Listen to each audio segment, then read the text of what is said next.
Hello, my dear students. Today we are going to discuss a very important topic from the point of view of NEET and JEE. बहुत ज्यादा doubt रहता है students को अक्सर इस topic के अंदर, और हम बात करेंगे दो इंपॉर्टेंट थ्योरम की, parallel axis theorem and perpendicular axis theorem. उनके एप्लीकेशंस की बात करेंगे, बहुत बढ़िया एससी वर्मा और जेई मेंस के न्यूमेरिकल्स को भी सॉल्व करेंगे। और अभी तक थ्रू आउट जब तक हम मूवमेंट ऑफ इनर्शिया की पढ़ाई कर रहे थे, हर बार डेंसिटी को कांस्टेंट मानते थे, यूनिफॉर्म मानते थे। आज एक ऐसा भी प्रॉब्लम ट्राई करेंगे जिसमें डेंसिटी अगर वेरी कर जाएगा तो हम किस तरीके से प्रॉब्लम्स को सॉल्व करेंगे। तो चलिए स्टार्ट करते हैं। पहला हेडिंग लगाएंगे थ्योरम ऑफ पैरेलल एक्सिस।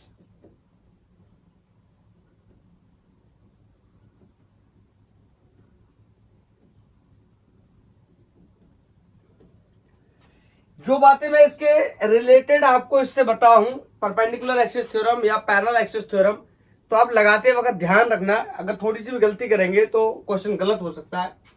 क्या है पैरेलल एक्सिस थ्योरम? जैसे मान लेता हूं ये कोई एक बॉडी है, किसी भी शेप की बॉडी है, और ये इसका सेंटर ऑफ मास है, ठीक है, और यहां से एक एक्सिस पास करके जा रहा है, ठीक है, एक्सिस ऑफ रोटेशन है, सेंटर ऑफ मास से पास कर रहा है। एक कोई दूसरी जगह से मेरे से पूछा गया है, लेट्स से एक एक्सिस में यहां से बना देता हूं, लेट्स से इसका नाम कोई ए है, बी है, ये सी है, ये डी है। ये मैंने दो लाइन या दो एक्सिस ऑफ रोटेशन को मैंने बना दिया। अब मेरे से क्वेश्चन पूछा जाएगा कि कितना मोमेंट ऑफ इनर्शिया होगा सी डी के अबाउट अगर एक एक्सिस ऑफ रोटेशन पास कर रहा है, कहां से? सेंटर ऑफ मास से। तो ये वेरी सिंपल मेथड है कैलकुलेट करने का। तो सबसे पहले मैं आपको एक बात और बता देना चाहता हूं, इन दोनों एक्सिस के बीच का परपेंडिकुलर डिस्टेंस डी है, and very important thing, line C D, line B, line A B, दोनों एक दूसरे के पैरेलल होने चाहिए। मतलब ये एक्सिस और ये एक्सिस एक दूसरे के पैरेलल होंगे, then we can use the parallel axis theorem, otherwise हम नहीं यूज कर सकते। कई बार बोर्ड 2D होने की वजह से आपको लगेगा कि इसमें मैं पैरेलल लगा सकता हूं लेकिन परपेंडिकुलर एक्सिस थ्योरम लग जाएगा, या परपेंडिकुलर लगा सकता हूं, पैरेलल एक्सिस थ्योरम के लगने के चांसेस भी वहां पर हो सकते हैं। Is that clear? तो सबसे पहले तो हम समझेंगे कि ये पैरेलल है या नहीं है, पहले तो समझने के बाद फिर डिसाइड करेंगे कौन से को लगाना है, पैरेलल को या परपेंडिकुलर को। तो पहले इनके बेसिक्स क्लियर कर लेते हैं। तो क्या है parallel axis theorem? Parallel axis theorem is moment of inertia about the CD axis will be equal to the sum of moment of inertia about centre of mass. जो एक्सिस सेंटर ऑफ मास से पास कर रहा है, इससे कितना inertia होगा। बहुत सारे रिजल्ट हमें पता भी हैं, हम ड्राइव भी कर चुके हैं, जैसे रिंग के लिए, डिस्क के लिए, स्फीयर के लिए, सॉलिड या हॉलो स्फीयर के लिए, सॉलिड या हॉलो सिलेंडर के लिए, ऐसी बहुत सारी चीजों का हम ड्राइव कर चुके हैं सेंटर से, ठीक है। और इसके बाद हम इसमें ऐड करेंगे M D square. M D square is also the moment of inertia. बोलो, मैं यहां पर एक बात मेंशन करना चाहता हूं, m is the total mass of system and d is of course perpendicular distance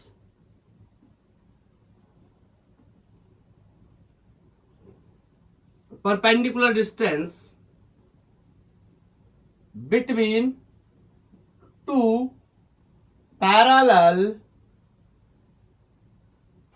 lines या एक्सिस। ओके, तो इस तरीके से हम इसको सॉल्व करेंगे। हाँ, इसमें मैं कुछ चीजें आपको और बता देता हूं, अलर्ट रहे जिससे हमारी गलती होने के चांसेस कम हो। ये ए बी क्या है? A B is the line passing from center of mass,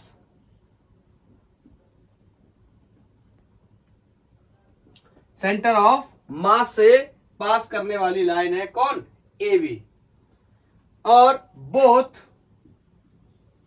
A B and C D should be parallel to each other।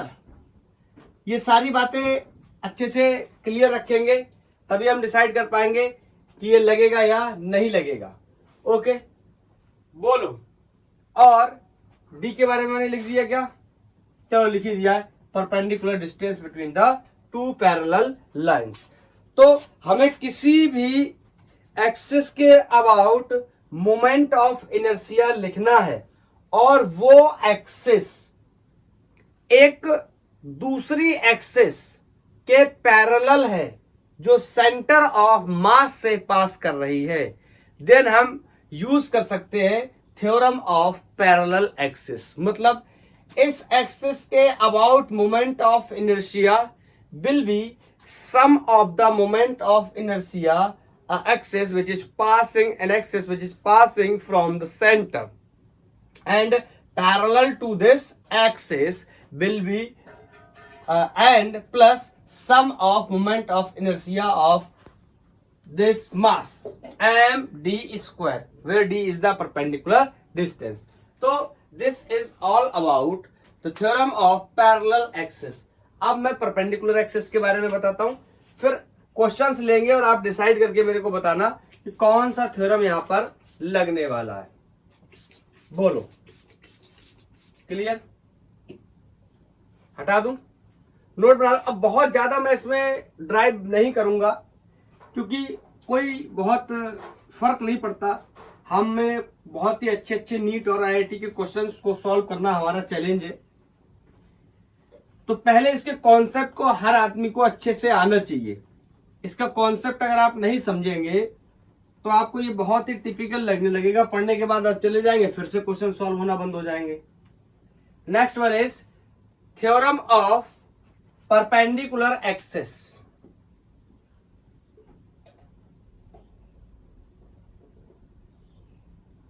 ठीक है, ये परपेंडिकुलर लिखा हुआ है, आप लिख लेना ठीक से। ठीक है, थ्योरम ऑफ परपेंडिकुलर एक्सिस। तो सबसे पहले तो मैं आपको एक बात बताना चाहता हूं परपेंडिकुलर एक्सिस थ्योरम के regarding. Perpendicular theorem is applicable only for plane body. सबसे पहले मैं आपको बताता हूं यहां पर perpendicular axis theorem is applicable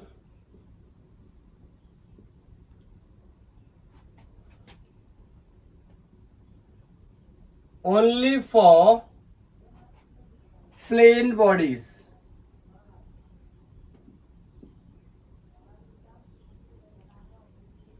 plane bodies के लिए ही काम करेगा ये, अदरवाइज ये काम नहीं करेगा। ठीक है, तो एक कॉन्सेप्ट तो ये क्लियर हो गया। क्या है इसके बारे में भी बात करने जा रहे हैं, ध्यान से सुनना। ये कोई एक्स एक्सिस है, ये कोई वाई एक्सिस है और ये कोई जेड एक्सिस है।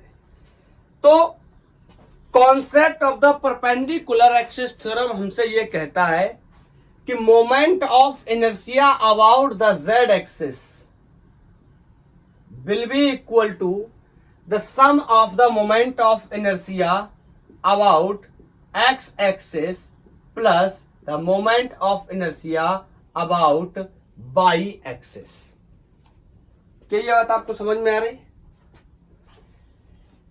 The moment of inertia about the Z axis will be equal to the sum of the moment of inertia about X axis plus the moment of inertia about Y axis. कुछ चीजें इसमें और भी important है, मैं बताता हूं। X and Y ये कब लगेगा ये बता रहा हूं, ये बहुत ही इंपॉर्टेंट है, नहीं तो गलत हो जाएगा। X and Y must be in plane of body. अगर एक्स एंड वाई बॉडी के प्लेन में नहीं है, इट मीन्स बॉडी अगर एक्स वाई में नहीं रखा है तो उसका मोमेंट ऑफ इनर्शिया हम z में कैलकुलेट नहीं कर सकते, क्योंकि ये एप्लीकेबल ही किसके लिए है, प्लेन बॉडीज के लिए एप्लीकेबल है। प्लेन बॉडीज का मतलब तो समझते हैं ना, क्लियर है, 2D बॉडीज के लिए एप्लीकेबल है। बोलो। और एक और बात है, ये भी आपको बता दूं, x, y एंड z तीनों axes, all three axes are mutually perpendicular.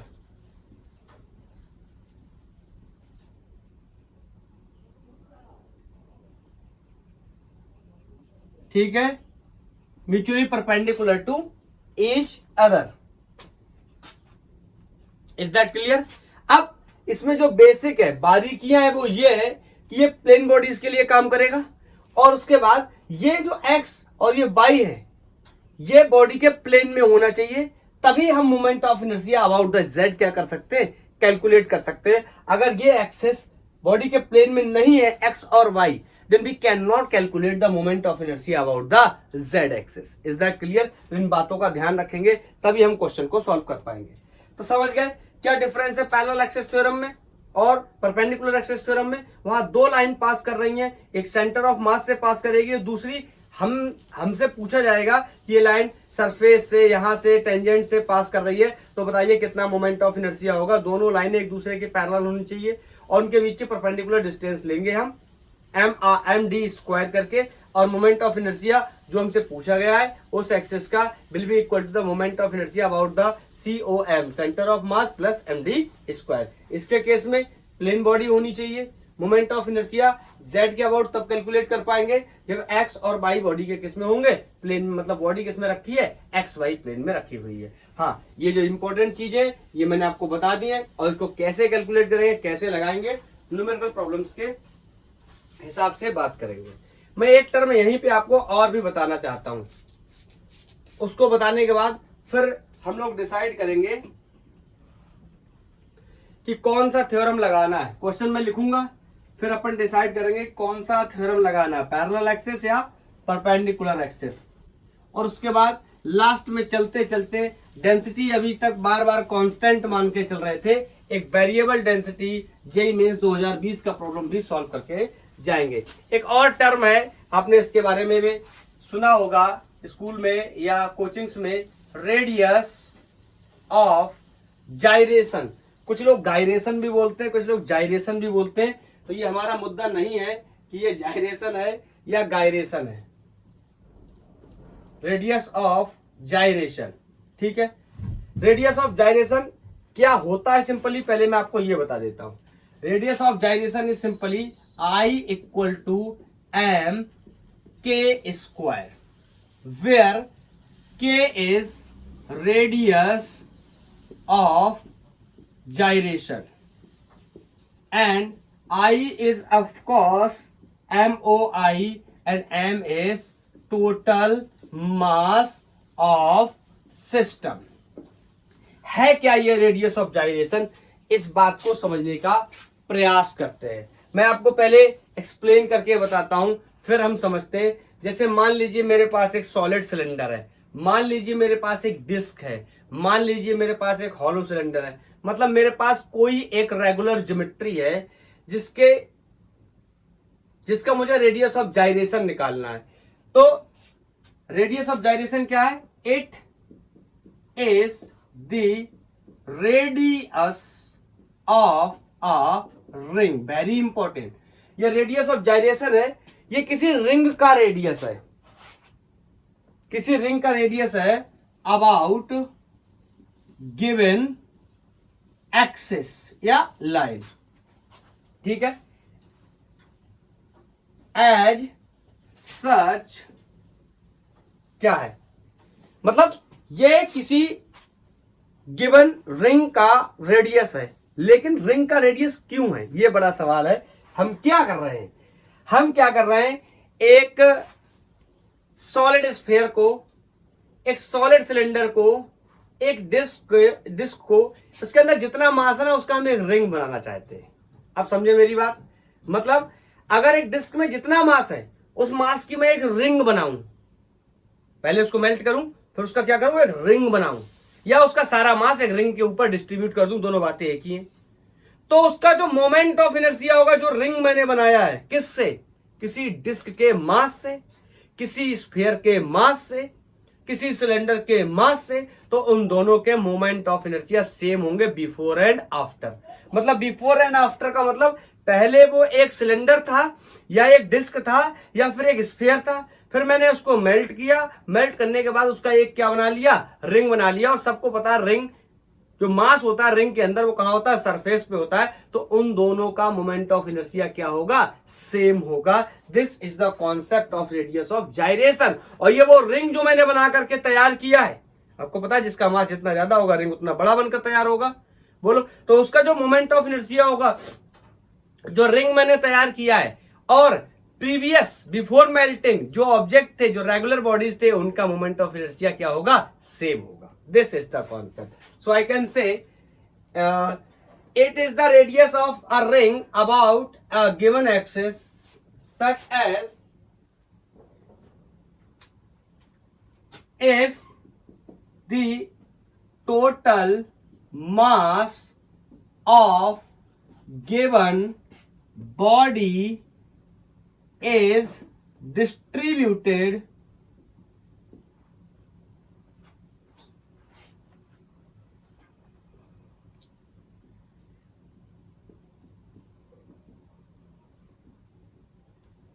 on a ring, बोलो रिंग के ऊपर डिस्ट्रीब्यूट कर देंगे तो क्या होगा, मोमेंट ऑफ इनर्शिया दोनों के क्या हो जाएंगे, सेम हो जाएंगे। तो मैं कह सकता हूं it will have same moment of inertia. समझे, ये कहानी है रेडियस ऑफ जाइरेशन की। रेडियस ऑफ जाइरेशन का फॉर्मूला सबको पता होता है, लेकिन रेडियस ऑफ जाइरेशन का एक्चुअल फील क्या है ये नहीं पता होता स्टूडेंट्स को, कि रेडियस ऑफ जाइरेशन का क्या मतलब है। कोई भी बॉडी, सिलेंडर, डिस्क, स्फीयर, उसको हमने मेल्ट करके क्या किया, रिंग बनाया उसका, या जो उसका मास था वो एक रिंग के ऊपर डिस्ट्रीब्यूट कर दिया, तो जो रिंग का रेडियस बनकर तैयार हुआ है that is called radius of gyration, जिसकी वैल्यू कितनी होती है, के होती है। और उनके मोमेंट ऑफ इनर्शिया क्या होंगे, सेम होंगे। चलो एक एग्जांपल से समझते हैं। जैसे मान लो एक एग्जांपल एक दो देख लेते हैं। मेरे पास कोई ये डिस्क है, बोलो, आपको पता है डिस्क का मोमेंट ऑफ इनर्शिया कितना होता है, अगर एक्सेस ऑफ रोटेशन कहां से पास कर रहा है, सेंटर से पास कर रहा है, बोलो, तो इसका moment of inertia half M R square होता है। अगर इसका रेडियस कैपिटल आर है तो हाफ एम आर स्क्वायर होता है। अब मेरे से कोई ये सवाल मत पूछ लेना कि सर आपने ये कैसे लिख दिया हाफ एम आर स्क्वायर होता है। आप जाओ पीछे, मैंने 2 लेक्चर करवा रखे हैं moment of inertia of continuous bodies, जिसमें मैंने 2 लेक्चर करवाए। पहले लेक्चर में रिंग, डिस्क एंड 4-5 ऑब्जेक्ट से करवाया है, दूसरे में मैंने स्फीयर और कोन्स का करवाया है। तो आप वहां कर जाकर देखो और आपको पता चल जाएगा।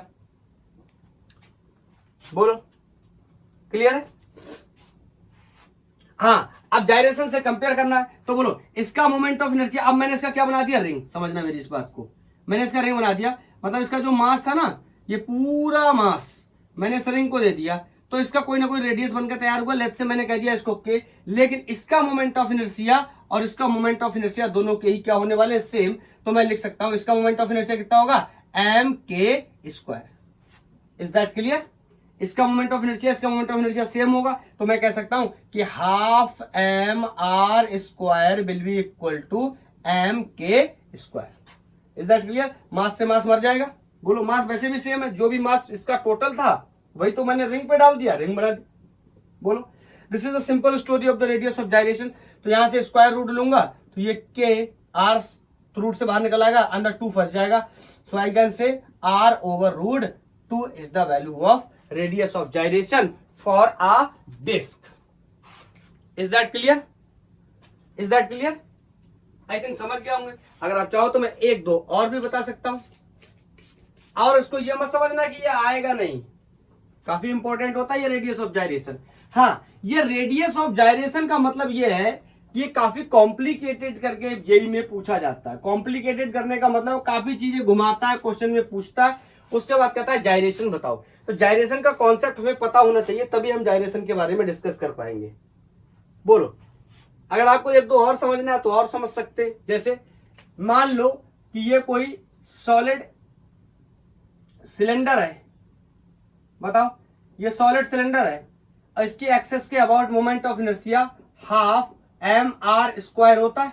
बोलो, तो अगर मैं इसका क्या बना दूं, एक रिंग बना दूं और इस पूरे का मास में एक रिंग की तरह लपेट दूं, तो ये क्या है, इसका जायरेशन के, लेकिन इस दोनों के मोमेंट ऑफ इनर्शिया क्या होंगे, सेम। तो फिर से यही वैल्यू आ जाएगी। अरे बिल्कुल सेम वैल्यू है ना, तो यहां से फिर से जायरेशन की वैल्यू कितनी हो जाएगी, आर ओवर रूट 2। बोलो क्लियर। अगर मैं एक स्फीयर का बना दूं, हॉलो का या सॉलिड का, बताओ किसका बताओ, बनाओ, बोलो, चलो तुम बनाओ, मैं तुम्हें बता रहा हूं। सॉलिड स्फीयर का बनाओ, सॉलिड स्फीयर का बनाओ, सॉलिड का।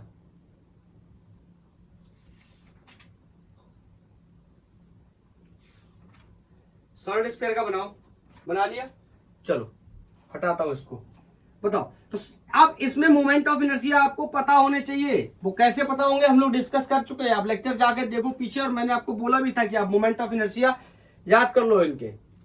तो ये मेरे पास लेट्स से कोई एक सॉलिड स्फीयर है, इसका रेडियस कोई आर है, इसका moment of inertia 2/5 M are square होता है। अब मेरे को इसका रिंग बनाना है, तो लेट्स से इसका कोई रिंग बनेगा इस तरीके से, ठीक है, जिसका जायरेशन क्या होगा, कोई के होगा। इस पे पहले पूरे पे क्या दे दिया, मास, इसका जो मास था इसके ऊपर डिस्ट्रीब्यूट कर दिया। हाँ, तो इस परिस्थिति में इसका moment of inertia that is M के स्क्वायर एंड इसका moment of inertia that is 2/5 M are square will be same. So I can say 2/5 M are square is going to be equal to M के square. Mass से mass मर गया या ये बाहर निकल आया, तो यहाँ पे जायरेशन की value will be under root 2/5 r is the value of radius of gyration. मतलब इसका, इस स्फीयर का अगर मैं एक रिंग बनाऊंगा तो उसका रेडियस कितना लगेगा, 2.5 times of under root 2/5 times of r। Is clear. बोलो, चलो ये जायरेशन का कॉन्सेप्ट भी आई थिंक क्लियर हो गया होगा। अब हम लोग कुछ सवाल करने चलते हैं और आपने उसमें डिसाइड करना है, 2-4 सवाल कराता हूं पहले, कि इसमें कौन सा थ्योरम लगेगा, पैरेलल एक्सिस या परपेंडिकुलर एक्सिस। उसके बाद अपन क्वेश्चन को सॉल्व करेंगे। फिर मैं कुछ अलग टाइप के क्वेश्चन करवाऊंगा जिसमें ना पैरेलल एक्सिस थ्योरम लगेगा ना परपेंडिकुलर एक्सिस थ्योरम लगेगा, सिंपली मेरे से मोमेंट ऑफ इनर्शिया कैलकुलेट करवाएगा। तो चलो, सबसे पहला क्वेश्चन है calculate moment of inertia. First question SCB के प्रॉब्लम सही है, कहीं भी मिलेंगे, एससीबी में भी है। Calculate MOI of a ring about it's diameter. एक बार लिख देता हूं पूरी language. Calculate the MOI of ring of mass M and radius capital R about its diameter। बोलो, calculate MOI of a ring of mass M and radius R about its diameter। मेरे को moment of inertia calculate करना है diameter के about. चलो मैं बनाता हूं उसको। तो ये हो गया मेरा एक कोई रिंग, बहुत ही घटिया रिंग बना है, दोबारा से बनाना पड़ेगा। अच्छा वाला बन रहा था, बीच में घटिया हो गया, फिर से बनाना पड़ेगा।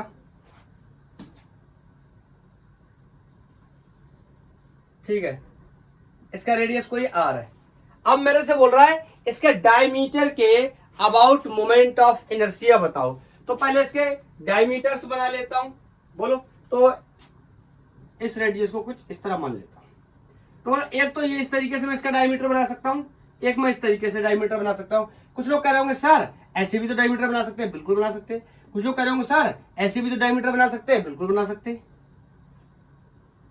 सर ऐसे क्यों बना रहे हैं? भैया हमारे पास दो ही थ्योरम है, या तो पैरेलल एक्सिस थ्योरम या फिर परपेंडिकुलर एक्सिस थ्योरम। और परपेंडिकुलर एक्सिस थ्योरम की लिमिटेशन आपको पहले से पता है कि एक्स और वाई में होना चाहिए। अगर मैं ऐसे और ऐसे बना दूंगा तो उसका चार्ज तो खत्म हो जाता है। बोलो, इज दैट क्लियर और नॉट? तो मैं क्या करने चला, ये प्लेन बॉडी है क्या? रिंग बिल्कुल प्लेन बॉडी है, 2D बॉडी है। बोलो बोलो। तो मैं कह सकता हूं, अब मैं इसका मोमेंट ऑफ इनर्शिया निकालने जा रहा हूं। बोलो, ये वाई हो गया, ये एक्स हो गया, है कि नहीं? और अब जेड तो देखो यार ऐसे ही बनाना पड़ेगा, ये जेड हो गया। तो मैं कह सकता हूं कि moment of inertia about Z is equal to moment of inertia about X plus moment of inertia about Y. कुछ लोग मेरे से सवाल पूछ सकते हैं कि आपने परपेंडिकुलर एक्सिस थ्योरम को ही क्यों चुना। मैं आपको इसके पीछे वजह बताता हूं। हम लोग ये बात पहले से पढ़ाई कर चुके हैं कि moment of inertia of a ring whose axis is passing from the center and perpendicular to its plane, इसका डेरिवेशन मैं पहले से कर चुका हूं और मेरे को z के अबाउट मोमेंट ऑफ इनर्शिया पहले से ही पता है। दैट्स व्हाई मैं इसको क्या कर रहा हूं, सेलेक्ट कर रहा हूं। इसका मतलब क्या है, ये z, ये x, ये y, ये z तीनों एक दूसरे के परपेंडिकुलर है। मतलब ये कहां से पास करके जा रहा है, सेंटर से। मैं तो रिंग तो मेरे पास अभी है नहीं, मैंने रख दिया था। चलो आप ऐसे समझ लो, ये रिंग है तो बताओ ये z का मतलब कुछ इस तरह है। मतलब axis of rotation is passing from the centre and perpendicular to its plane. और इसके बारे में मुझे पहले से पता है, इसका कितना मोमेंट ऑफ इनर्शिया होता है हम लोग पहले से ड्राइव कर चुके हैं और आप लोगों को रिजल्ट भी में भी याद होगा। इसकी वैल्यू होती है mr square. Is that clear? मैं यहां पर एक बात आपको और बताना चाहता हूं। अच्छा, मोमेंट ऑफ इनर्शिया में बेसिकली दो चीजें होती हैं, मास और डिस्टेंस का स्क्वायर। इसको ध्यान से देखो, मैंने इसको दो बराबर भागों में काटा। बताओ, एक ये नीचे भाग बना, एक ये ऊपर हिस्सा बना। दोनों में मासेस क्या है, सेम। रिंग का मास आधा मास ऊपर आधा मास नीचे, and distances is also same. बोलो, सेंटर से सर्कमफरेंस तक की डिस्टेंस, रेडियस।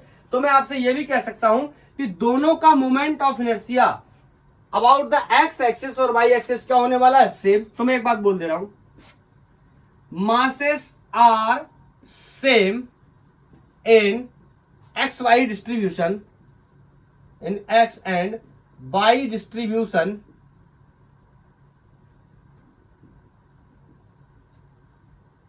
बोलो, and distance is also same। ज्यादा लंबा नहीं लिखूंगा, ब्रैकेट में आर लिख दे रहा हूं। सो MOI about x and y will be also same। समझ गए ना? इसका मतलब मैं कह सकता हूं moment of inertia about the y will be equal to the moment of inertia about the x। मैंने कोई क्या मान लिया, I मान लिया, और मेरे को क्या करना है, बताना है moment of inertia about its diameter. Question में यही कहा गया है। तो मैं यहां पर जल्दी से रख देता हूं, mr square, this is going to be 2 times of x ही रख लेता हूं। So moment of inertia is going to be half mr square.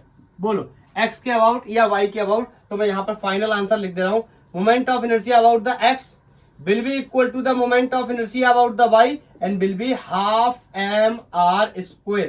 is that clear? मैंने आपको पहले भी एक बात बताई थी, अगर मोमेंट ऑफ इनर्शिया अगर एक्सिस ऑफ रोटेशन चेंज हो जाएंगे तो मोमेंट ऑफ इनर्शिया भी चेंज हो जाएगा। जब मैं इसका कॉन्सेप्ट आपको पढ़ा रहा था और मैं सिर्फ ये बता रहा था कि axis of moment of inertia कितना होगा अगर ये सेंटर से पास करके जाता, उस दिन मैंने आपको बताया था अगर ऐसा कुछ होगा तो अलग हो जाएगा और यहां से पास होगा तो कुछ अलग हो जाएगा। क्या होगा इस कंडीशन में भी डिस्कस कर लेंगे आगे चल के पैरेलल एक्सिस थ्योरम का इस्तेमाल करके। Is that clear? Is that clear? तो ये हो गया आंसर हमारा पहले क्वेश्चन का। चलो अच्छा, दूसरा क्वेश्चन मैं तब तक साफ कर रहा हूं, आपको बोल दे रहा हूं। कैलकुलेट करो moment of inertia of a disc about its diameter. चलो करो कैलकुलेट। डिस्क और रिंग में क्या डिफरेंस है ये पता है। डिस्क में मास पूरे एरिया में फैला होता है, रिंग में मास सिर्फ और सिर्फ सर्कमफेरेंस या लेंथ में फैला होता है।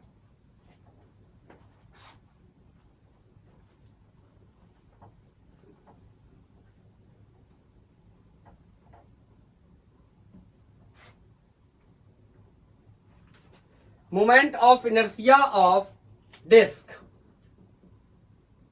ये भी एससीबी का एक प्रॉब्लम है। तो चलो मैंने यहां पे डिस्क बना लिया, ये मेरे पास एक डिस्क है,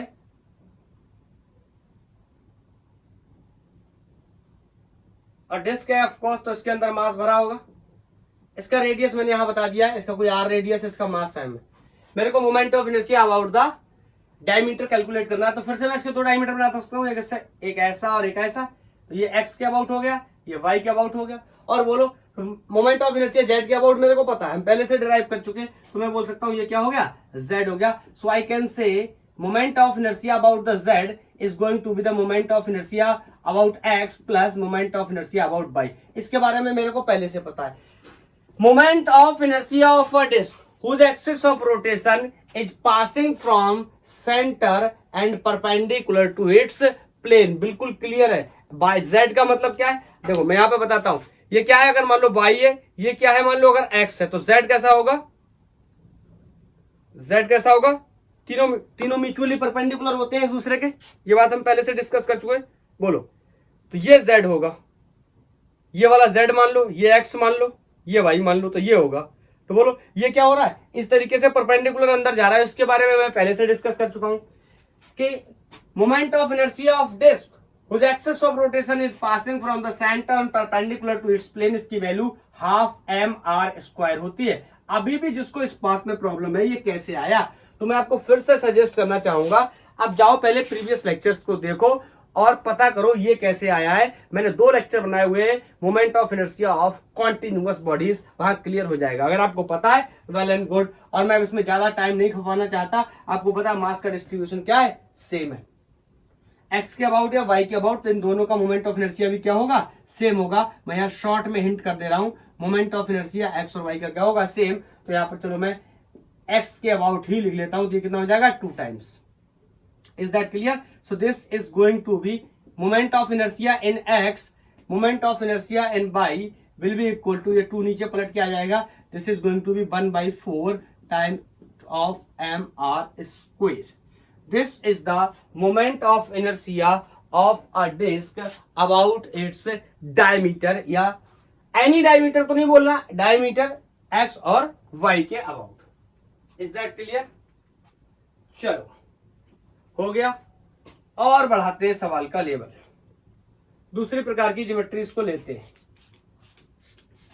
अब मैं आपसे एक सवाल पूछना चाहता हूं, सवाल नहीं, मैं आपसे पूछना नहीं चाहता हूं, मैं आपको सवाल देना चाहता हूं।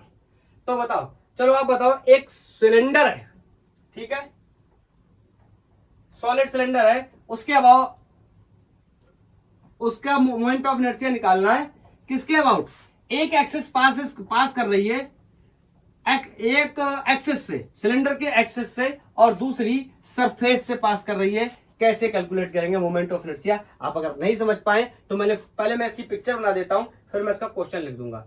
ये एक मेरे पास सिलेंडर है, इज दैट क्लियर, और ये सॉलिड सिलेंडर ऑफ कोर्स, तो इसके अंदर इस तरीके से मास भरा होगा, and the radius of the cylinder is capital R, and this is the axis जो कि सिलेंडर के एक्सिस से पास कर रही, और दूसरा एक्सिस ये है, this is the another axis. तो question is, this question is also from SCB, question is MOI of solid cylinder, बोलो इसमें क्या बताएंगे, एक्सिस कहां से पास कर रही है, MOI of solid cylinder of mass capital M and radius capital R, and axis of rotation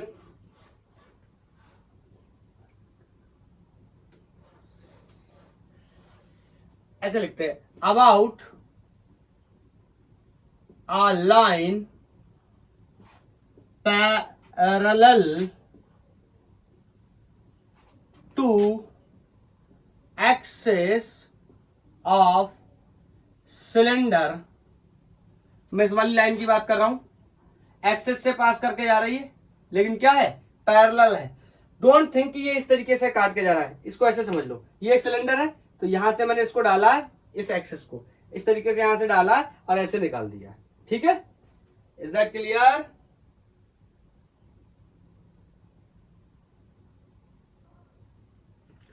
and दूसरी, सरफेस ऑफ सिलेंडर, क्लियर? मैंने यहां पे बना भी दिया, अगर आपको वहां कुछ मैंने इधर उधर लिख दिया है। तो एक एक्सिस ये है, एक एक्सिस ये है, तो मेरे को बताना है। तो बताओ कौन से थ्योरम का इस्तेमाल कर सकता हूं? क्या सॉलिड सिलेंडर एक प्लेन बॉडी है? तो question is no, answer is no, this is not a plane body.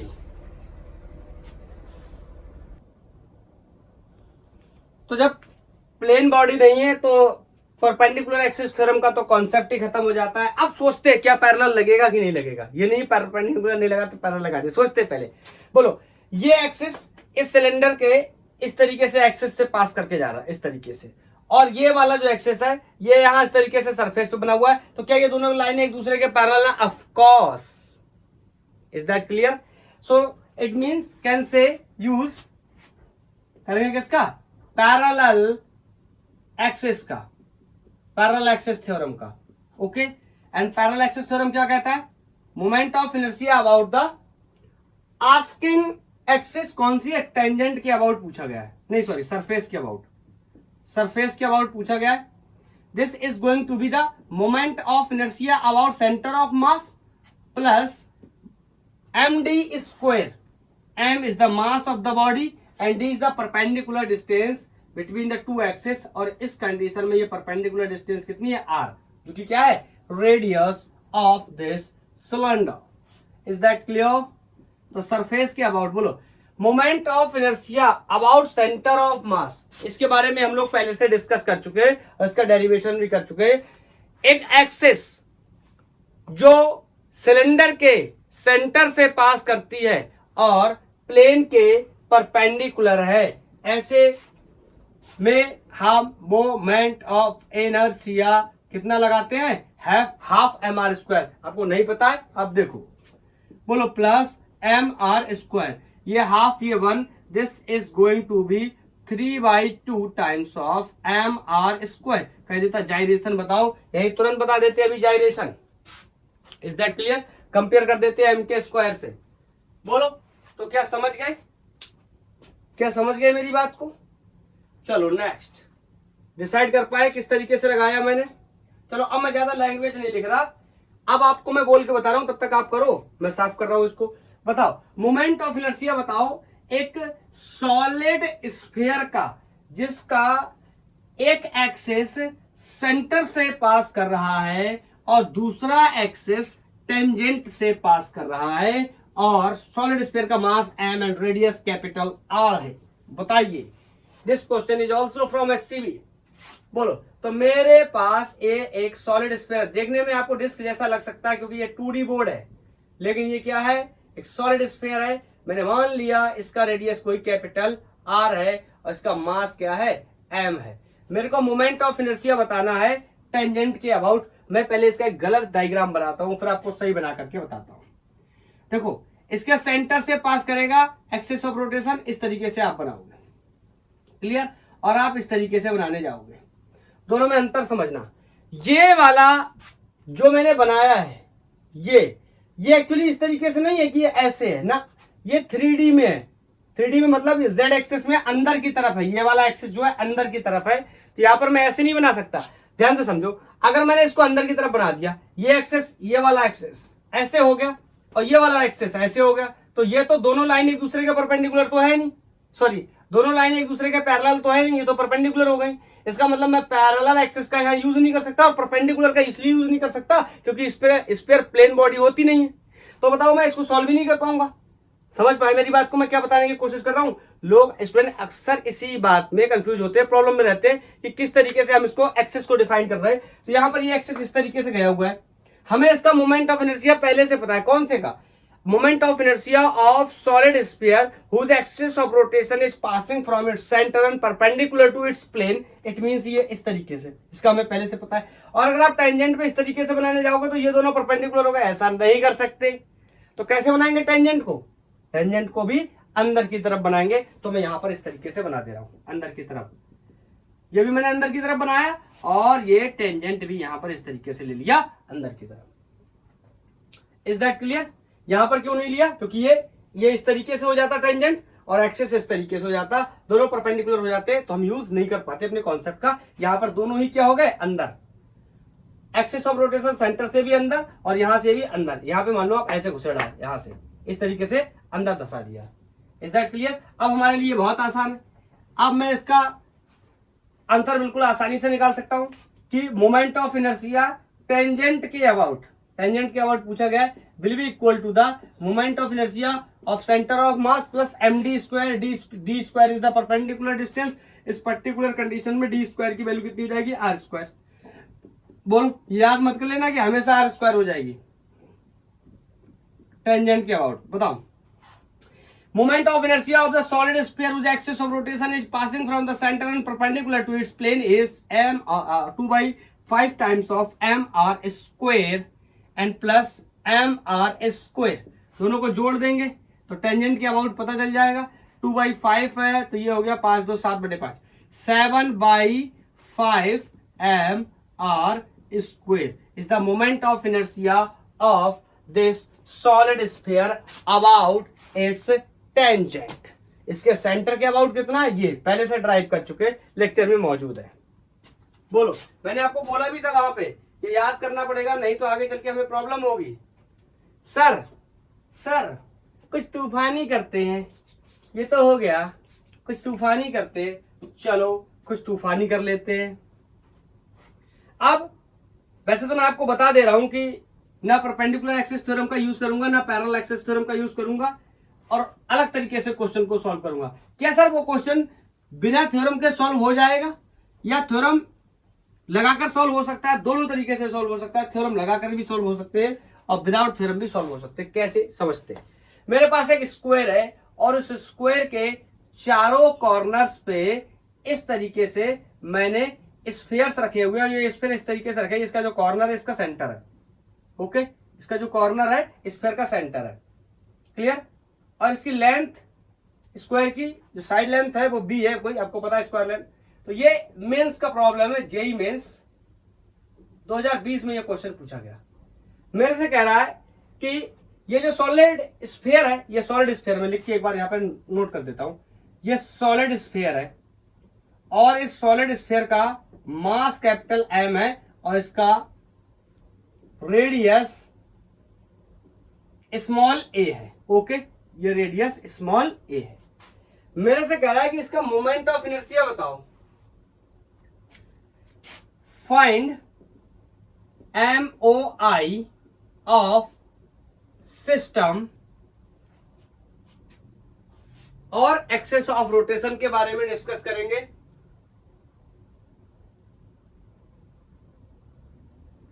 Find MOI of system about one side. मतलब ये स्क्वायर की 4 साइड है, ये और ये, इनमें से किसी एक साइड के अबाउट बताना है। और एक्सिस ऑफ रोटेशन किस तरीके से करें हम? When axis of rotation is, ऐसे बोल दे रहा हूं, parallel to plane of square. मैंने बताया नहीं कहां से पास कर रहा है, आपकी मर्जी है, चाहे जहां से पास करवा लो। बोलो, हम बता देते ना कि सेंटर से पास कर रही है and parallel to the plane. मैंने ऐसे बोल दिया पैरेलल टू द प्लेन, मर्जी है सेंटर से पास कराओ, मर्जी है जहां से पास कराओ। बोलो, तो ट्राई करो, पहले ट्राई करो। मैं इसके ऑप्शन लिख देता हूं पहले, जल्दी जल्दी। पहला ऑप्शन है 8/5 MA square plus 2MB square and option B is, इसको 4/5 MR स्क्वायर, इसको 8/5 MA square plus 2MB square कर लो। और तीसरा ऑप्शन कर लो 5/8 MA square plus MB square. और लास्ट ऑप्शन कर लो 4/5 MA स्क्वायर। बोलो, बताओ, हो गया सॉल्व? कर गया मैच? बताओ। बोलो कर गया। चलो अब समझते इस क्वेश्चन को कैसे करेंगे। सबसे पहले मेरे से बोला गया है कि ये 4 स्फीयर है, तो इन चारों स्फीयर का मोमेंट ऑफ इनर्शिया होगा। फिर मेरे को एक एक्सिस सेलेक्ट करनी है जो कि इस स्क्वायर के प्लेन में है, नॉट परपेंडिकुलर, पैरेलल है, मतलब इसके प्लेन में है। तो मेरे को कैलकुलेट करना है मोमेंट ऑफ इनर्शिया। मैं आपको बताता हूं, आप एक्सिस ऑफ रोटेशन को यहां सेंटर से भी सेलेक्ट कर सकते हैं, इस तरीके से किसी एक एक्सिस से भी सेलेक्ट कर सकते हैं। आपने ये सारे ऑप्शंस नोट कर लिए होंगे, मैं हटा दे रहा हूं। हाँ, अगर किसी ने सॉल्व किया है और वो ऑप्शन को मैच करना चाहता है, सो this is the correct answer. ठीक है, अब देखते हैं कैसे हम इसको सॉल्व करने की कोशिश करेंगे। तरीके तो कई हो सकते हैं। एक एक्सिस मान लेते हैं पहले। उसने कहा है कि एक्सिस एक साइड से पास कर रहा है, चाहे इस साइड में मान लो, इस साइड मान लो, कॉन्फ़िगरेशन सेम बनने वाला है क्योंकि मासेस क्या है, सेम, स्फीयर है। अब दूसरा एक्सिस मैं कहां मानूं, यहां मानूं, यहां मानूं, कहां मानूं, समझना। अगर मैं यहां मानूंगा तो एक्सिस ऑफ रोटेशन से ये लगेगी परपेंडिकुलर डिस्टेंस और दिस विल बी b/2, क्योंकि ये पूरी डिस्टेंस कितनी है, v। और इसका मोमेंट ऑफ इनर्शिया, इसका मोमेंट ऑफ इनर्शिया, इसका मोमेंट ऑफ इनर्शिया, इसका मोमेंट ऑफ इनर्शिया, सबका मोमेंट ऑफ इनर्शिया बनाना पड़ेगा। बोलो। और अगर ऐसा भी कर सकते, अगर मैं ये ना मान करके यहां पर मान लूं दूसरा एक्सिस जो प्लेन के पैरेलल है, अगर मैं यहां मान लूंगा तो क्या फायदा होगा, इसके दो फायदे होंगे। पहला फायदा कि ये डिस्टेंस मैं यहां से पूरी b ले पाऊंगा, और दूसरा फायदा, बहुत ही खास फायदा, यहां से अगर मैं मोमेंट ऑफ इनर्शिया लिखने जाऊं तो ये एक स्फीयर है, इसकी वजह से moment of inertia, solid sphere है, कितना होता है 2/5 mr²। बोलो। और इसकी वजह से डिस्टेंस यहां से लिखने जाऊंगा, मतलब इस वाले की वजह से लिख रहा हूं पहले, ठीक। तो ये हो गया 2/5 mr², और distance, this is the distance, कितना हो गया, mb², सॉरी,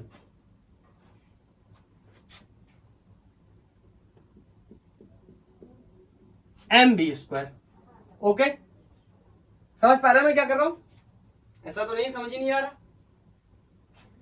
इसके सेंटर से पास करने वाली एक्सिस, अब बताओ, ये जो साइड लेंथ है इसके सेंटर से ही तो पास करे, किसी के भी, मैंने इसीलिए बोला ना कॉर्नर क्या सेंटर है, सेंटर से पास करके जा रही, तो सेंटर से पास करने वाला मोमेंट ऑफ इनर्शिया इतना होता है। और बोलो, एक्सिस मैंने यहां पर मान रखी है, तो इससे क्या लेना पड़ेगा, पैरेलल एक्सिस थ्योरम का कॉन्सेप्ट यूज करके ये कितना लेना पड़ेगा, m, परपेंडिकुलर डिस्टेंस का होता था md², और यहाँ d की वैल्यू कितनी है, b, तो मैंने इसकी वजह से लिख दिया, इसकी वजह से लिख दिया। अब सुनना, प्लस इसकी वजह से अगर मैं लिखने जाऊं तो इसका मोमेंट ऑफ इनर्शिया इस स्क्वायर के अकॉर्डिंग, जहां एक्सिस ऑफ रोटेशन कहां से पास कर रही, सेंटर से, this is also 2mr², 2/5 mr²। बोलो, and distance from the axis of rotation is again b, so this is also going to be mb²। is that clear? बोलो।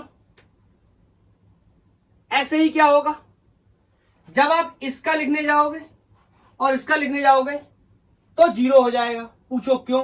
क्योंकि axis of rotation यहीं से पास कर रही है, तो perpendicular distance will be zero. जहां से एक्सिस ऑफ रोटेशन पास करती है उसका मोमेंट ऑफ इनर्शिया क्या हो जाता है, जीरो। तो इन दोनों का जीरो हो गया। लेकिन जब इस एक्सिस के हिसाब से बात करोगे तो इन दोनों का फिर से बनेगा, मतलब ये फिर से आएगा, ये फिर से आएगा, ये फिर से आएगा, ये फिर से आएगा। इसलिए अगर मैं एक लाइन में चाहूं तो मैं ऐसे लिख सकता हूं, क्या, 2/5 mr²। ये है मोमेंट ऑफ इनर्शिया एक स्फीयर का, और ऐसे मौजूद हैं 4 स्फीयर, तो multiply by 4। Is that clear? बोलो। और mb तो मैं कह सकता हूं 2mv²। Is that clear? तो यहां पे जोड़ देंगे और हमारा आंसर आ जाएगा। आप मैच कराएंगे जाके, तो ये हो गया 4 2 8/5 2mv²। आप जाके चेक कर लेंगे, 8/5 2mv² वाला ऑप्शन क्या कर गया, मैच कर गया। Is that clear? ये था एक बहुत ही सिंपल तरीका। अगर आप चाहो तो इसको कठिन करके भी कर सकते हो। कठिन करके कैसे कर सकते हो, मेरी बात को ध्यान से सुनना।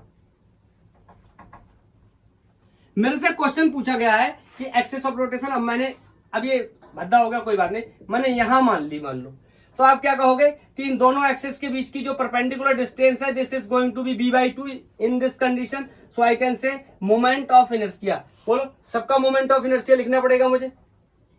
इसका मोमेंट ऑफ इनर्शिया प्लस इसका मोमेंट ऑफ इनर्शिया प्लस इसका मोमेंट ऑफ इनर्शिया प्लस इसका मोमेंट ऑफ इनर्शिया। बोलो, और डिस्टेंसेस हर केस में, यहां से b/2, यहां से भी b/2, यहां से भी b/2, यहां से भी b/2। कैसा करेंगे ना, ऐसा नहीं करेंगे, ऐसा करेंगे तो गलत हो जाएगा। पूछो क्यों? अरे भैया, हम दो एक्सेस के बीच की डिस्टेंस लेते हैं ना, परपेंडिकुलर डिस्टेंस, और वो तो ये बन रही है ना। बोलो, इज दैट क्लियर? तो क्या करेंगे, b/2 का स्क्वायर मतलब m/2 का, इसके तो 2/5 mr स्क्वायर को 4 से मल्टीप्लाई कर देंगे। इन सबके लिए कहानी विल बी सेम। इस डिस्टेंस में अलग कॉन्सेप्ट होगा। क्या मेरी बात समझ पा रहे हैं? बोलो, तो इसके लिए कितने लगेंगे b/2, इसके भी कितना ले लेंगे b/2। लेकिन इन मासेस के लिए बताओ, इन मासेस के लिए कितना डिस्टेंस होगा, यहां से b और यहां से b। Is that clear? समझ गए? फिर आप जोड़ोगे, फिर से यही आ जाएगा जो मैंने बताया है। आप उसको प्रैक्टिस करो, क्लियर हो जाएगा आपका क्या मैंने बोला है।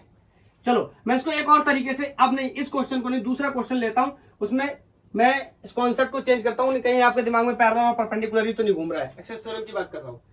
जैसे मान लो मेरे पास फिर से एक ये स्क्वायर है, ठीक है, और इस बार भी मैंने इस पे यहां पर 4 मासेस रखे हुए हैं, ये इस तरीके से, ठीक है। मेरे को बताना है, ध्यान से सुनना, फाइंड MOI ऑफ, ये पॉइंट कोई A है, ये कोई B है, ये कोई D है, ये कोई C है। MOI of system about mass या पॉइंट A, अब ध्यान से सुनना, हुज एक्सेस, नहीं मैंने क्या बोल दिया, find the moment of inertia of system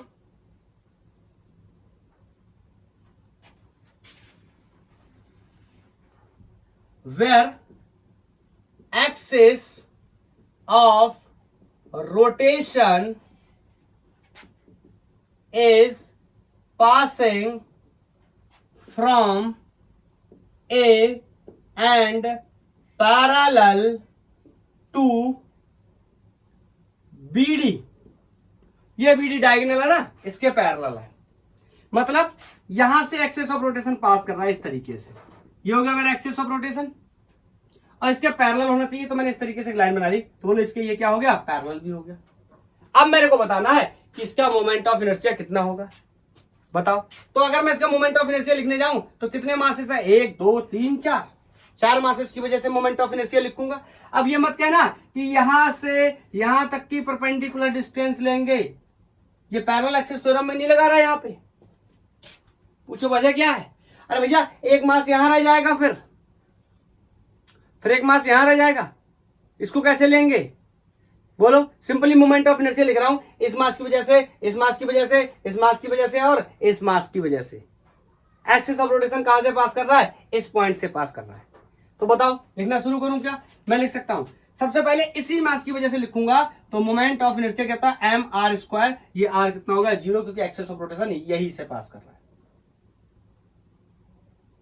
is that clear? अब इस मास की बात करूंगा, प्लस m, ये होगी ना परपेंडिकुलर डिस्टेंस, परपेंडिकुलर डिस्टेंस ही तो लेते हैं, ये होगी ना परपेंडिकुलर डिस्टेंस। तो बोलो, ये एंगल 45, ये एंगल भी 45, यहां पे इसको ऐसे मिलाओ, ये डिस्टेंस चाहिए। बोलो, यहां से इसको ऐसे मिलाओ, ये कितना बन गया 90, ऐसे यहां से इसको मिलाओगे, ये कितना बन जाएगा 90। बोलो, ये 90 और इसका लेंथ मान लो L ले लो इसको, ठीक है। ये क्या कर दिया मैंने, ये मैंने क्या कर दिया, ये 90, ठीक। तो ये L/√2 हो जाएगा और ये डिस्टेंस भी L/√2 हो जाएगा। कैसे, बहुत ही आसान है। ये 45, ये 90, तो ये 45।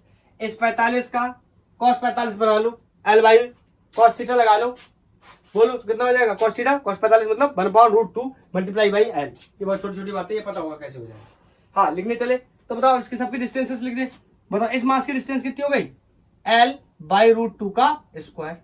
इसकी वजह से लिख दिया, इसकी वजह से लिख दिया, नाउ इसकी वजह से लिखेंगे।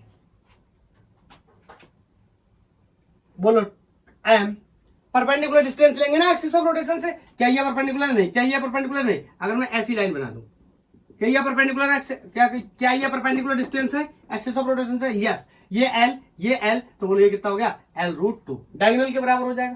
तो यहां पर मैंने कर दिया L√2 का क्या कर दिया, स्क्वायर। अब बचा कौन, ये वाला मास, तो इसका मोमेंट ऑफ इनर्शिया और इस वाले का क्या होगा, सेम होगा। मैं लिख देता हूं m, डिस्टेंस कितनी है, L√2, so this is going to be L/√2 का स्क्वायर। इज दैट क्लियर, किसी को कोई डाउट तो नहीं।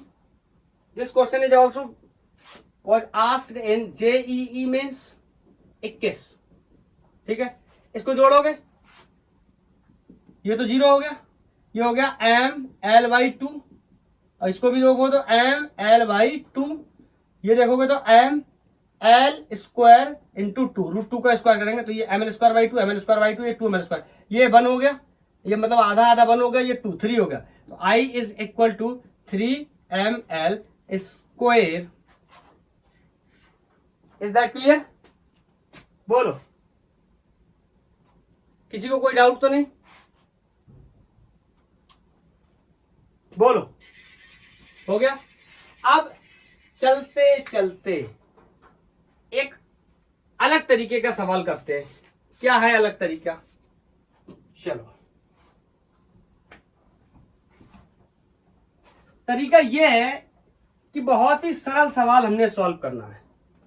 कौन सा सरल सवाल, हमें मोमेंट ऑफ इनर्शिया एक रॉड का निकालना है एंड के अबाउट। अरे सर ये तो मैं पहले से ही कैलकुलेट कर चुका हूं, ये तो बहुत ही आसान है, कॉन्टिन्यूअस बॉडी है, इंटीग्रेशन से सॉल्व कर चुका हूं इसको। तो यही किसका क्वेश्चन है, यही किस से मतलब नहीं है, एक वैरायटी से मतलब है। मैं वैरायटी एक बताना चाहता हूं आपको। ये मेरे पास एक कोई रॉड है जिसकी लेंथ कोई L है और जिसका मास कोई M है। मेरे से बोल रहा है फाइंड MOI ऑफ रॉड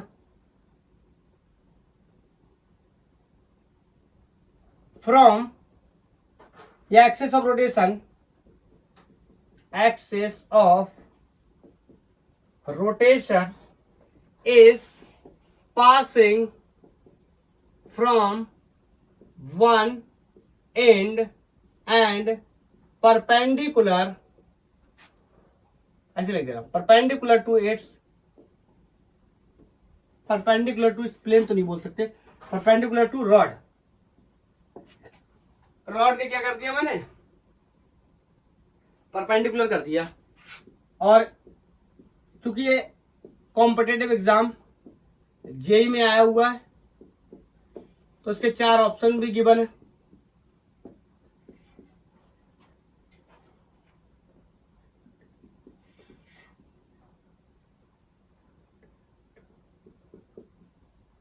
ये हो गए इसके 4 ऑप्शंस।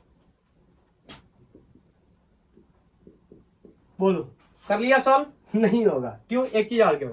हाँ इसमें प्रॉब्लम क्या है, डेंसिटी इसकी गिवन है और density is lambda x is lambda naught 1 plus x upon L, where x is distance.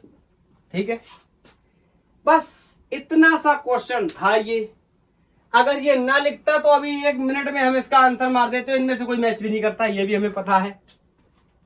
बोलो, लेकिन प्रॉब्लम क्या है, डेंसिटी यहां पर वेरिएबल है, तो कैसे करेंगे सॉल्व। अगर आपको आता है तो आपने किया हुआ है तो ठीक है, तो आपका आंसर कोई ये आ जाएगा 7/18 टाइप आंसर आ जाएगा। ठीक है, और नहीं कर पाए आप तो कोई प्रॉब्लम नहीं है, जेन्युइन है। अगर आप मेरे से लगातार पढ़ रहे हो तो ये कॉन्सेप्ट अभी हमने नहीं सीखा था, आज सीख लेना है। आज के बाद ये सवाल हमसे गलत नहीं होगा, हम इस बात की गारंटी करते हैं। बोलो, तो हम बिल्कुल अपने पुराने मेथड से जाएंगे। क्या कहेंगे हम, यहां से कोई x डिस्टेंस गए हैं, यहां से एक एलिमेंट काटा है dx लेंथ का, जिसका मास क्या है dm, और इसका अगर मोमेंट ऑफ इनर्शिया लिखना हो that is going to be di, कितना हो जाएगा di, perpendicular distance into mass, तो perpendicular distance is x square and mass is dm। बोलो, इस dm को बहुत ही आसानी से हटा देते थे। हम क्या करते थे, याद करो, हम कहते थे l लेंथ का मास m है, तो यूनिट लेंथ का मास m अपॉन l होगा, तो इस dx लेंथ का मास m upon l into dx होगा। ऐसे करके निकल जाते थे। बोलो, और इसकी वैल्यू उठाकर यहां रख देते थे, इंटीग्रेट कर देते थे, बहुत ही इजीली हमारा आंसर आ जाता था। लेकिन ऐसा नहीं होगा, क्यों? ये वाली कहानी अब ये काम नहीं कर पाएगी, क्योंकि this was the story in case of uniform density, और डेंसिटी यूनिफॉर्म नहीं है, वेरिएबल है। तो चलो डेंसिटी को ही समझते हैं पहले। डेंसिटी मैंने आपको बताया 3 प्रकार की हो सकती है, लीनियर, सरफेस और वॉल्यूम। यहाँ लेंथ के अलोंग मास फैला हुआ है, यहाँ लीनियर डेंसिटी है, और लीनियर डेंसिटी लिख देता हूं पूरा, लीनियर मास डेंसिटी, इसको अपन लैम्डा से रिप्रेजेंट करते हैं, इसकी वैल्यू मास पर यूनिट लेंथ होती है। Is that clear? हाँ, छोटू से की बात करनी है तो lambda is equal to dm upon dx, तो मैं यहां से dm को रिप्लेस कर सकता हूं lambda times of dx। dm को मैं यहां रिप्लेस कर सकता हूं, मैं यहां रखने चला इसकी value di is equal to x square lambda dx। हर बार में क्या होता था कि मैं इस लैम्डा को बाहर निकाल लेता था।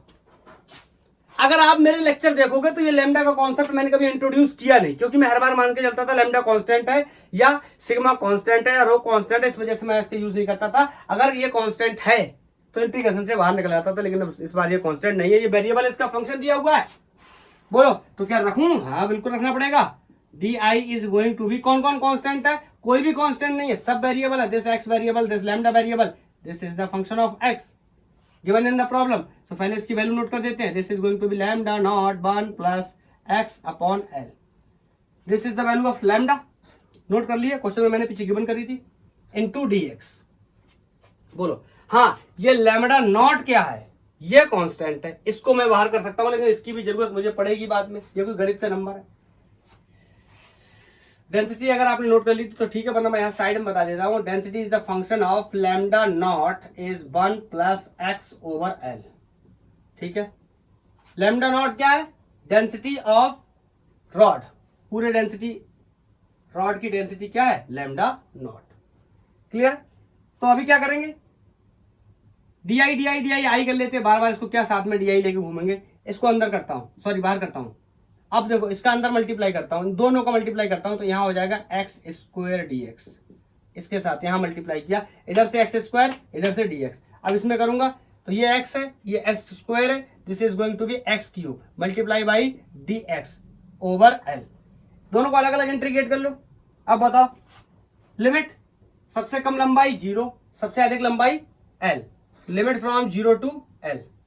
ठीक है, इसको इंटीग्रेट कर लेंगे, बहुत ही आसान है इसके लिए इसको इंटीग्रेट करना हमारे लिए। बताओ, एक्स स्क्वायर का integration with respect to DX, सबको पता पावर में 1 बढ़ाएंगे और पावर को क्या करेंगे? डिवाइड करेंगे। This is going to be x to the power 3 upon 3 and limit from 0 to l plus, and this is simply going to the x to the power 4 over 4 into l। बोलो, limit from 0 to l। चलो डाल देते हैं limit, फिर देखते हैं क्या होता है। अगर आगे सॉल्व नहीं होगा तो फिर कुछ और सोचेंगे। लैम्डा नॉट, यहां पर लिमिट रखूंगा, this is going to be L cube by 3, 0 को नहीं रखना, कोई मतलब नहीं है। यहां पे रखने जाऊंगा, this is going to the L to the power 4 upon 4 L, 0 को नहीं रखना, एक एल से एक एल मर गया, यहाँ एल की पावर कितना बचा? 3। ये L by L cube by 3, ये एल क्यूब बाई 4, दोनों को जोड़ूंगा तो कितना हो जाएगा? I is equal to lambda naught, LCM कितना हो गया? 12। बोलो, ये यहाँ कितना, यहाँ से कितना हो गया? 4 एल क्यूब या 3 एल क्यूब। अब ये मत पूछना ये कैसे हो रहा है, जेई एडवांस लेवल की प्रॉब्लम सॉल्व कर रहे हैं हम लोग, समझ रहे हो ना? वेरिएबल का जो वेरिएबल डेंसिटी का क्वेश्चन है, ये जेई मेंस और एडवांस का ही प्रॉब्लम है, ये नीट वगैरह का कोई प्रॉब्लम नहीं है। तो यहाँ पर आकर अब ये मत पूछना ये एलसीएम कैसे लिया जा रहा है, अगर इतना नहीं पता तो फिर आगे क्वेश्चन कैसे सॉल्व होगा। गुस्सा कर रहा हूं ना, बिल्कुल भी नहीं, बता रहा हूं। तो चलो इसको जोड़ लो, ये कितना हो गया 7/12। I is equal to 7/12 lambda not L cube. Answer आ गया, रख दो, मैच करा लो। अरे सर कोई सा भी मैच नहीं कर रहा, क्यों मैच नहीं कर रहा है, क्यों? क्योंकि उसमें डेंसिटी गिवन नहीं है। यहाँ पर क्या है, डेंसिटी भी दी हुई है। इसका मतलब सर डेंसिटी को भी हटाना पड़ेगा। यस, नोट कर लिया, नोट कर लिया। हटाऊं, 1 2 3, बोलो। ये फंक्शन आ गया, यहाँ पे लैम्डा नॉट की वैल्यू लाके रख दूंगा। लैम्डा नॉट क्या है, डेंसिटी ऑफ रॉड है। तो डेंसिटी ऑफ रॉड को मैं कैसे सॉल्व कर सकता हूं? मैं सिंपली आपको एक बात बोल सकता हूं कि इस डीएम को इंटीग्रेट करो। इसका ये डीएम एलिमेंट, ये डीएम, ये डीएम, ये डीएम, ये डीएम, ये डीएम, सारे डीएम को इंटीग्रेट करो, कितना हो जाएगा एम, सबको पता है, बोलो। तो यहां पर मैं डीएम की वैल्यू को एक्सपोज करना चाहता हूं, जो कि बहुत ही आसान है मेरे लिए। DM upon D x, is that clear? Lambda is equal to mass पर यूनिट लेंथ, तो यहां से मैं रख सकता हूं कितना, लैम्डा एक्स। डीएम की वैल्यू मैंने यहां से रख दी, डेंसिटी का कॉन्सेप्ट यूज करके। लैम्डा की वैल्यू मुझे पहले से पता है, 1 plus x upon, sorry, lambda naught 1 plus x upon L into D x.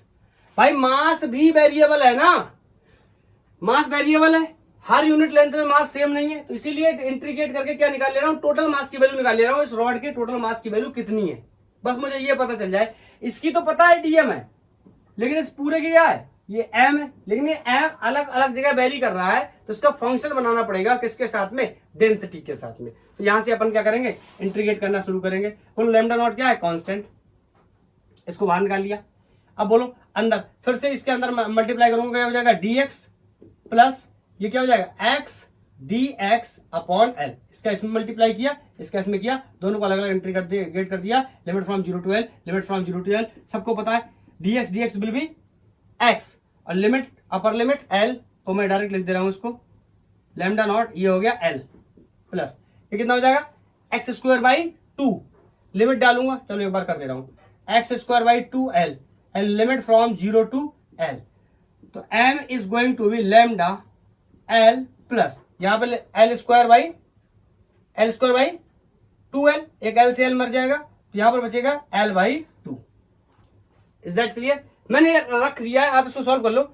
X square की जगह मैं कितना रख दूंगा, तो ये हो जाएगा l स्क्वायर बाई 2l, तो l से एक l चला गया, तो l बाई 2 बचा। ये l है, ये l बाई 2 है, मतलब एक ये आधा कितना हो जाएगा, 1.5। मतलब I can say m is equal to lambda naught 3l upon 2। अब मेरे को लैम्डा नॉट की वैल्यू निकालनी है और यहाँ रखनी है, मेरा आंसर आ जाएगा। यहां से मैं देख लेता हूं, तो लैम्डा नॉट की वैल्यू यहां से कितनी हो जाएगी, 2m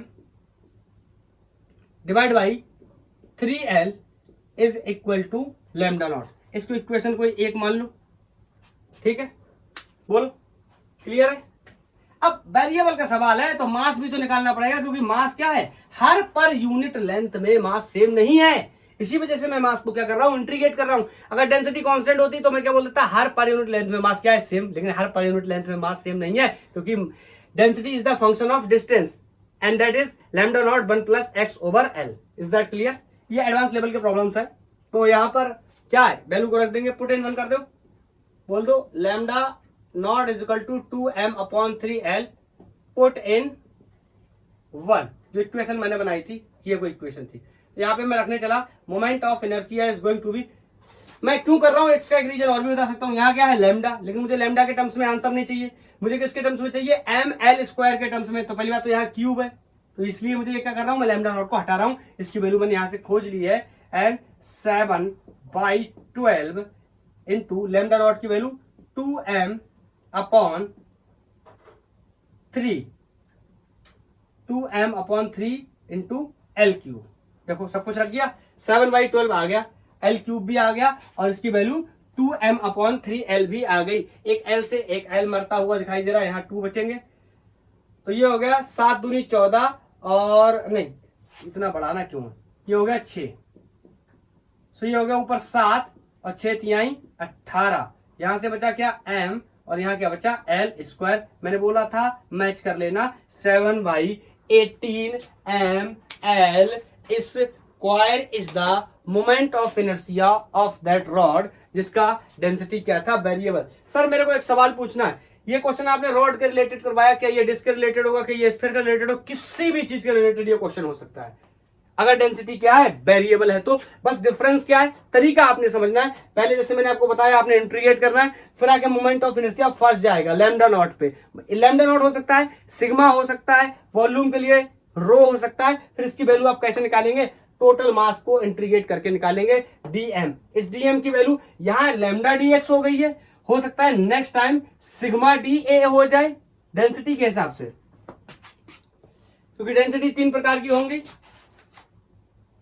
lambda is equal to mass पर unit length, sigma is equal to mass पर यूनिट एरिया, और rho is equal to mass पर यूनिट वॉल्यूम। तो इस बार यहां से अगर मैं इनके डिफरेंशियल फॉर्म देखूं तो ये कितना हो गया, लैम्डा इंटू डी एक्स बराबर एम लिखा मैंने यहाँ पे, बोलो एम की या डी एम की वैल्यू मैंने कितनी लिखी, लैम्डा इंटू डी एक्स। तो हो सकता है नेक्स्ट टाइम डी एम की value sigma into D A रखनी पड़े, या may be next time D M की value rho into D B रखनी पड़े। तो यहां से ये फंक्शन आ जाएगा। उसके बाद मास को निकालने जाएंगे तो लैम्डा डी एक्स रख देंगे, या फिर सिग्मा डी ए रख देंगे, या फिर रो डी बी रख देंगे, और इसको इंटीग्रेट करेंगे लिमिट्स डाल करके, और हमारा मास मिल जाएगा कि टोटल मास कितना है। Is that clear? और उसको रिप्लेस कर देंगे और हमारा आंसर आ जाएगा। तो आज के लिए इतना ही, थैंक यू, धन्यवाद। लेक्चर की लेंथ ऑलरेडी काफी हो चुकी होगी, लेकिन इस लेक्चर को कंप्लीट करना भी तो हमारे लिए एक टास्क था ना, क्योंकि पूरा कॉन्सेप्ट नहीं आएगा तो फिर 2 लेक्चर बनाने पड़ेंगे। ओके, तो थैंक यू, धन्यवाद, बाय बाय।